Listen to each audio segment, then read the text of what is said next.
What is the meaning of the phrase bury the lead? Yes, this is not a typo. It is actually spelled lede and not lead. The word lead mostly comes from journalism. It is the main part of the story.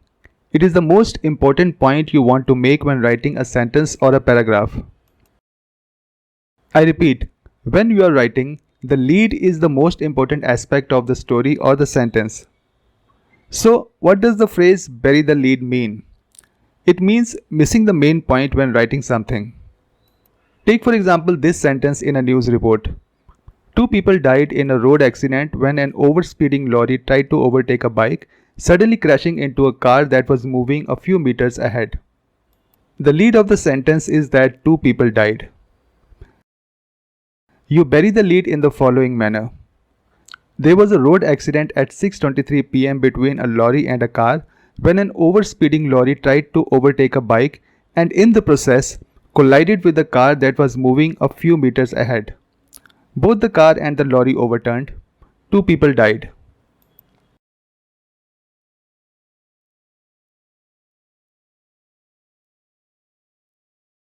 When writing, you use so much unnecessary distracting information that the lead of the story is lost. People don't get the main point. The lead in a story can be buried intentionally or unintentionally. Intentionally, when a newspaper can't avoid publishing a news story but doesn't want the readers to understand its true meaning.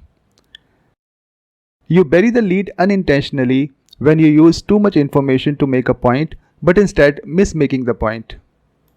Sometimes you bury the lead to maintain suspense. You build up a narrative and then lead the reader to the main point. Although the expression bury the lead is mostly used in journalism, it can also be used in day-to-day writing when you don't stick to your main point and fill up your article or blog post with lots of unnecessary information. How to avoid burying the lead when you are writing? Come to the main point as fast as you can. Have a clear understanding of what is the most important point you want to convey. Avoid using unnecessary information that will simply distract your readers. Don't use unnecessary words simply to impress people. Since lead is the deformation of the word lead, some authors also use bury the lead instead of bury the lead. I hope you have understood the meaning of the expression bury the lead. If you have liked this video, please subscribe to my channel or click the bell icon so that you get notified whenever I upload a new video. Thanks for watching.